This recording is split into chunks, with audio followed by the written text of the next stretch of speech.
Happy September. This is Stephen Bourne with the Rye Civic League. We're back here at Rye Harbor. Stick around. Alex Hurley is going to tell you a little bit more about the harbor and the multiple investments the state made and impacted Rye in the 60s.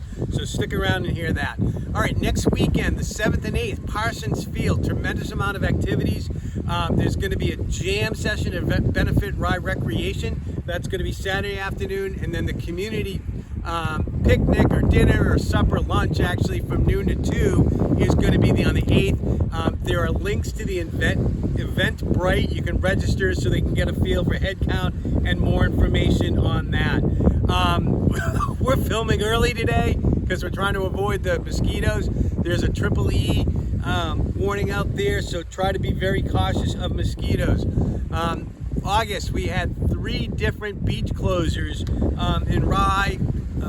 The one on the 19th pretty much hit the seacoast. We don't know if that was from the storm, rising water sucking things out, or something else. But 3 beach closures in August, and one of them hitting all of Rye. Several from the town attended the PDA meeting in August. There's a link to that video. The group that over there, the businesses, they've provided a statement. They've got an email page to join their mailing list to get and support them. They're collecting money, so links to everything there that they provided us is also with an update of what's happening there.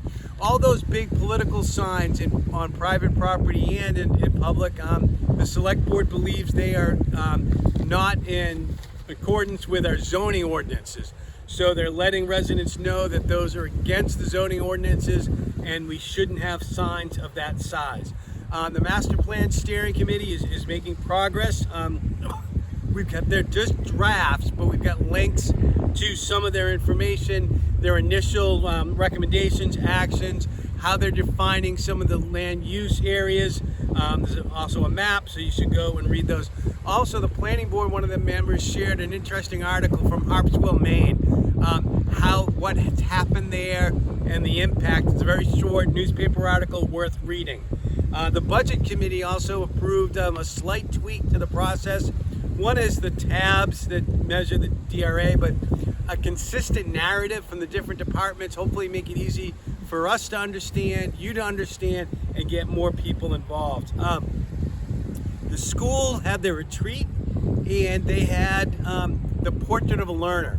So that discussion, what do we expect to get out of this investment? Because don't forget, this year's school budget's $17.5 million, much bigger than the town. We invest a ton of money in schools. So what are the expectations that we are producing with those children? The recreation staff, you may have seen the article in the paper, but Dennis O'Gary works in the Rye Rec staff, lives in Portsmouth. His neighbor's house got caught on fire. He made sure his neighbors got out. The police tried to go in to try to make sure.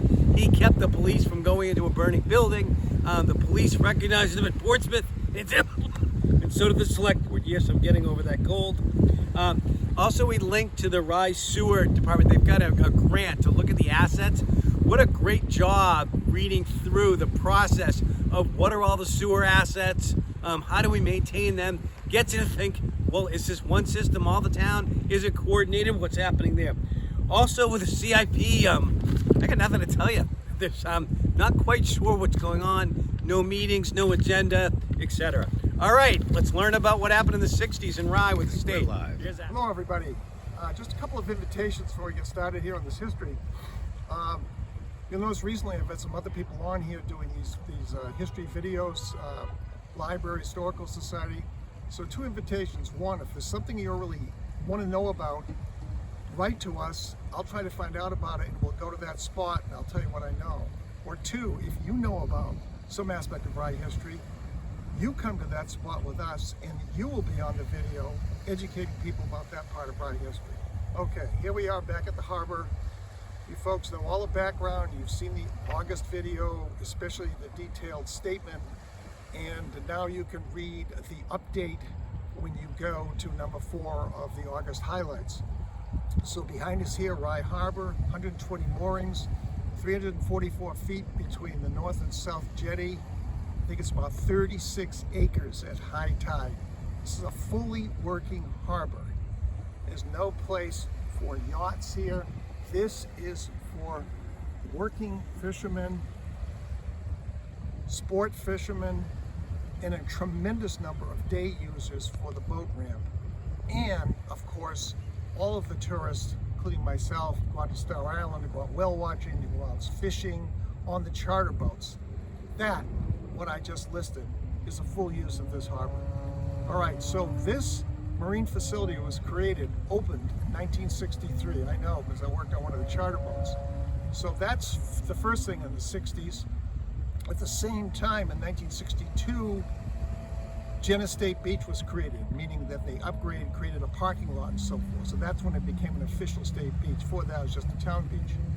So there's two things. Working our way north from Jenna State Beach, Ocean Boulevard used to be where Old Beach Road is. So that was a real blessing when they built the bypass between Cable Road and Lock Road. So we don't take that for granted. Just imagine going out the Old Beach Road and that being the boulevard. All right, so moving our way north here beyond the harbor, just north, we always had a little local park there, but that's when Rye Harbor State Park was created, and that's really also Ragged Neck is the official name of that point of land on the north side of the harbor. Then working our way north, we keep going, and of course we get up to Wallace Sand State Beach, and that is 1964 when that was created, and the big curve in the road to the salt marsh and the big parking lot. And last but not least was really the first thing, and that was Odeon's Point State Park. And that was designated in the early 60s. Nothing much was done there until starting in the 70s, and then finally the Seacoast Science Center in 1992. So that just shows you what a tremendous impact the state had, and really all for the good. Thank you.